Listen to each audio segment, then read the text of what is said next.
Sa lungsod ng Isabela, may mga batang isinilang sa piling ng dagat. Para sa kanila, ang dagat ay hindi lang tahanan. Dito rin hinuhubog ang kanilang lakas bilang mga atleta.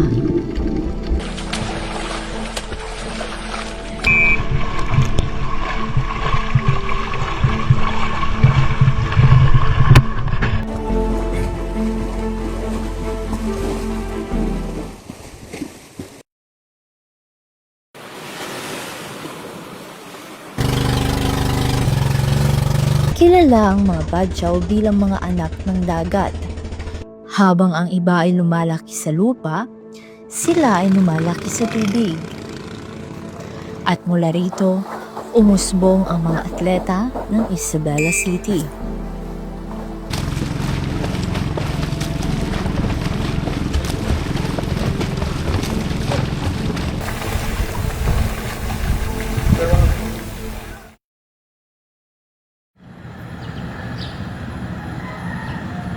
Habang tulog pa ang lungsod, gising na ang pangarap ng mga batang ito.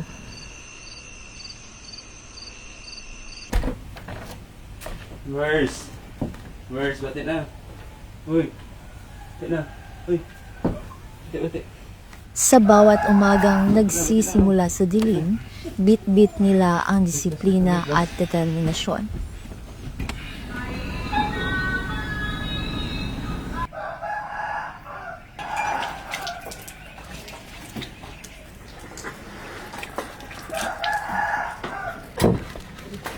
Hindi man marangya ang paghahanda, sapat ang lakas ng loob at pangarap.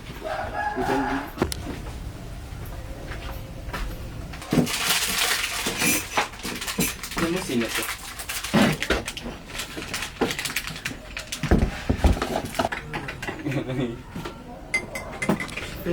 Kano kami ko naman? Ito nga natin ito nakakata. Yung ko, yung kopi ko black ba ito? Yo.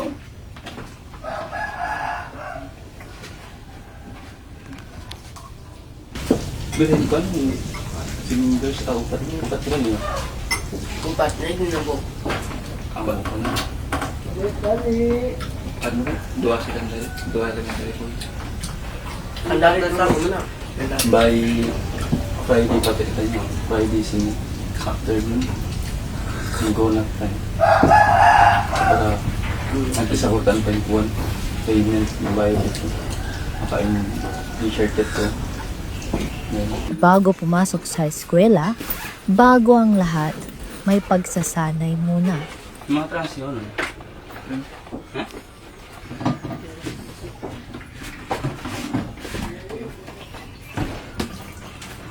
Ano yan? Huwag nyo naman.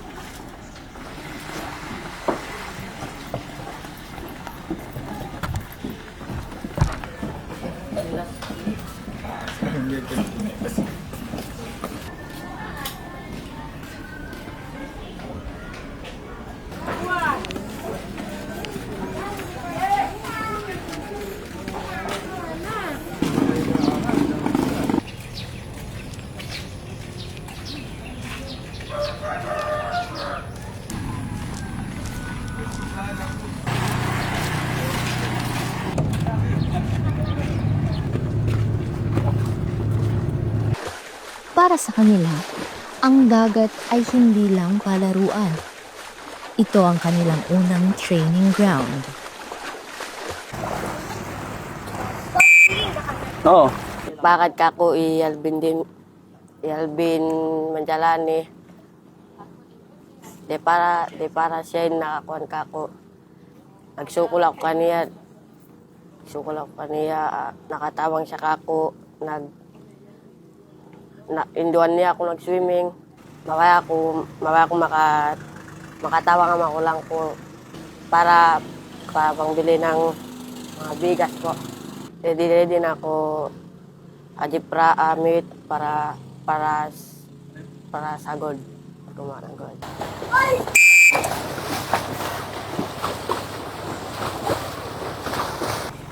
Ay, manggangan pataas, diretso dyan ka mo. Gusto ko ng cake, kababa ah.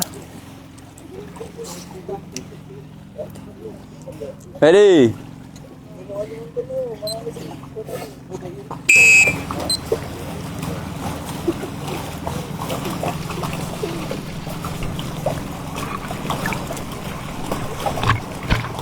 Hindi biro ang kanilang pagsasanay.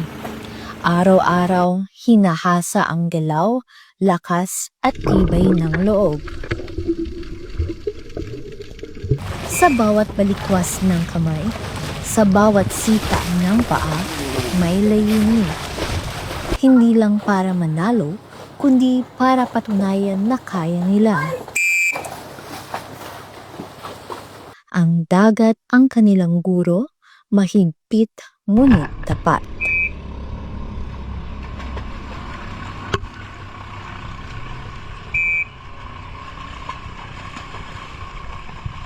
Two kick, desab. Then pabalik. Abak pala. Dolphin. Then press.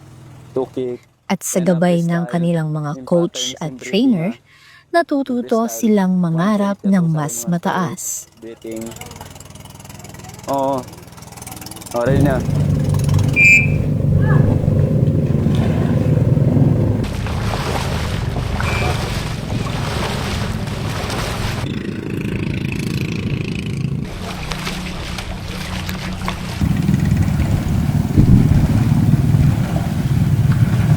Sa kabila ng pagod, hindi nawawala ang pag-asa.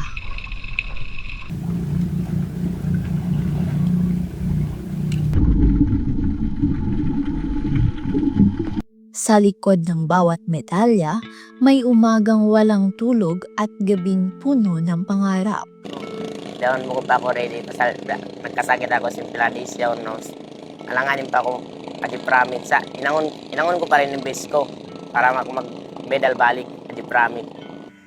Magsukol ka sa Merson, nakaindo sa last year. Nag-medal kami, nagsukol kanya. Daon, inangon ko pa rin yung best ko kalau mag-medal ako. Adi pramit din. Para sa kanila, ang paglangoy ay saya, ngunit ito rin ay responsibilidad. Ako po si Jana Soto, 15 years old, nag-aaral sa Malamawi National High School, nakatira sa Barangay Carbon. Classmate ko po, si Trisha Salman. Nagtanong ako sa kanya, mabuti ba ang swimmers? Sabi niya, opo. Nag-try out ako. Ready na ako sa Zebra Amit 2026 para makakuha ng gold. Ang mga batang ito ay hindi lamang nangangarap.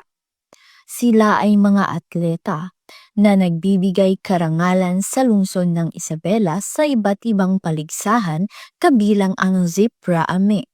At sa bawat medalya, may kwento ng tiyaga at pagsusumika. Ready na kayo para sa Zebra? Opo. Wow! Ano gold? Maka-gold tayo. Inshallah. Inshallah. Go for gold. Diba? Walang cake. Diba ikaw nung nag-lead sa kanila pag sa training or unang mag-swim? Kung ano yung team captain nila. Team captain. Pero sino yung idol nyo sa swimming? Si Michael Phelps. Sa akin si Michael Phelps ang favorite. Sino yun? Nag-BP. Yung taga USA.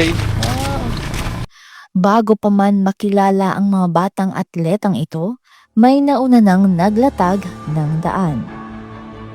Si J. Rula Ambali J. Tula ang tinaguriang Aquaman of Mindanao. Hinubog ng dagat ng lungsod ng Isabela, kinatawan niya ang Pilipinas sa 2 Olympics at nagbigay dangal sa bansa. Ngayon, muli silang naghahanda. Lagay ko yun. Mga.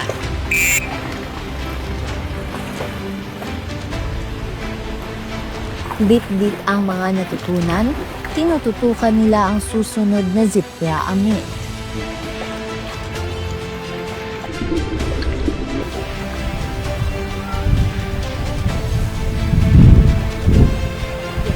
Dapat, bukod siya magsabay in head, ibansin, 2-5.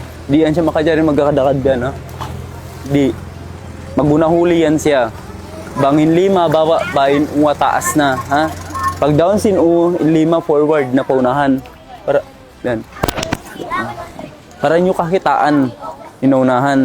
Nabang siya magsabay-sabay, di nyo kakitaan. Malay dumugtol ka maunahan. Yung kick ka, sobrang taas. Baba lang. Dilan nyo kusog yung kick nyo, ha? Dilan nyo kusog.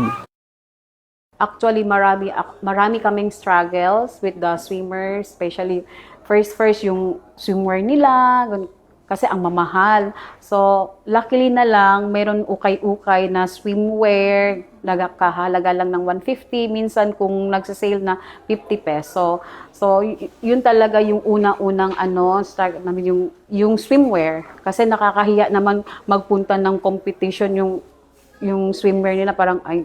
Tapos yung mga kalaban nila is yung maganda talaga yung naka-customize, parang yun yung una. Tapos yung mga gamit sa swimming, yung mga goggles, head cap. And then yung mga daily funds na kailangan namin, syempre, need din ng mga bata yung pagkain. Yung breakfast nila, yung mga snacks in between, tapos lunch. Kasi sabi ko, paano ko ito maitataguyod? Kasi yun talaga yung parang struggle na first na encounter ko, financial talaga. Sabi ko, okay na lang, hanap na lang ako ng paraan. Luckily, meron ako mga kakilala na politician, like sina Councilor J. Casas, parang one call away lang, okay ma'am, yung GCash number na isend na lang. Okay naman yung mga bata ko, masunurin, may disiplina sila sa sarili. Kasi once pag-athlete ka, kailangan talaga yung disiplina sa sarili. Yan talaga yung namin una-una, yung discipline sa sarili. Kasi pag walang disiplina sa sarili, wala ka talagang mararating sa buhay. So dapat, as early as possible, mayroon talagang disiplina yung bata.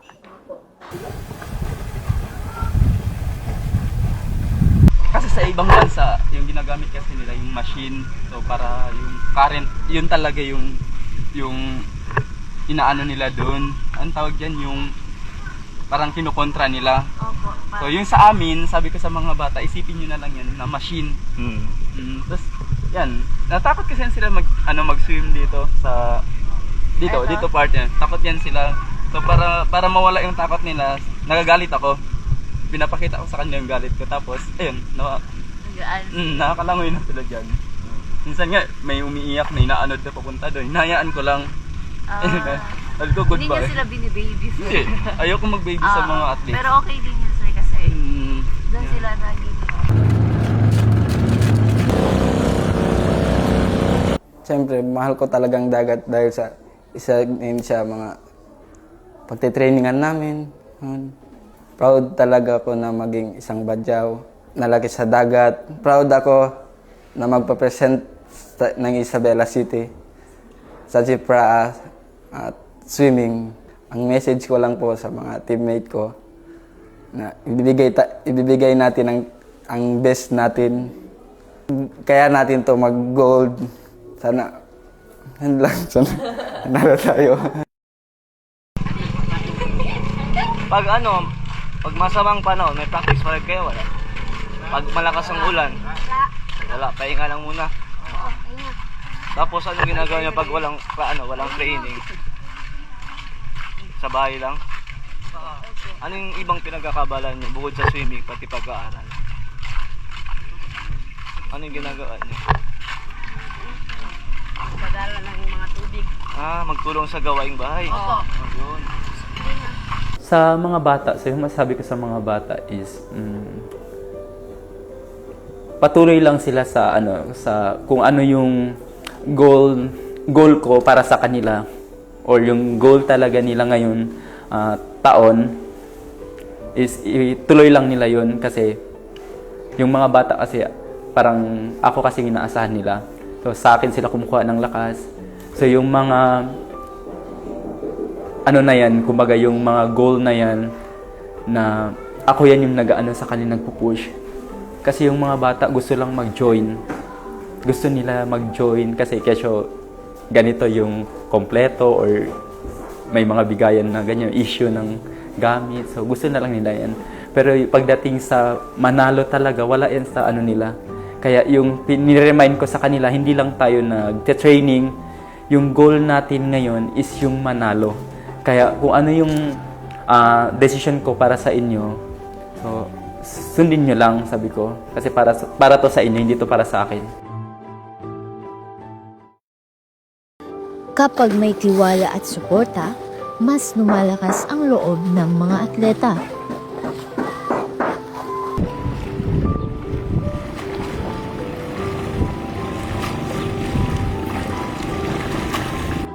Ang pangarap ay walang pinipiling pinanggalingan. Sa lungsod ng Isabela, ang bawat atletang nangangarap ay nakikita at pinahahalagahan. Yung mensahe lang na maibibigay ko sa mga swimmer ko, kailang fight lang, give your best, kahit yung iba nagsasabi na, ay, wala yan chance, ganito, ganyan. Pero sabi ko sa kanila, take it as a motivation, yung mga sinasabi nila. Take it as a challenge, yung mga sinabi nila. Kaya sabi ko sa mga bata, okay lang yan. Kaya lang, basta mag-training lang, makakaya din natin yan, ma-attain natin yung goal natin. Yan lang po, ma'am. Ano lang, patuloy lang sila na mag-training. Hindi lang sa training, mag-aral, ganyan. So, kung ano yung nasimulan nila, pagpatuloy nila.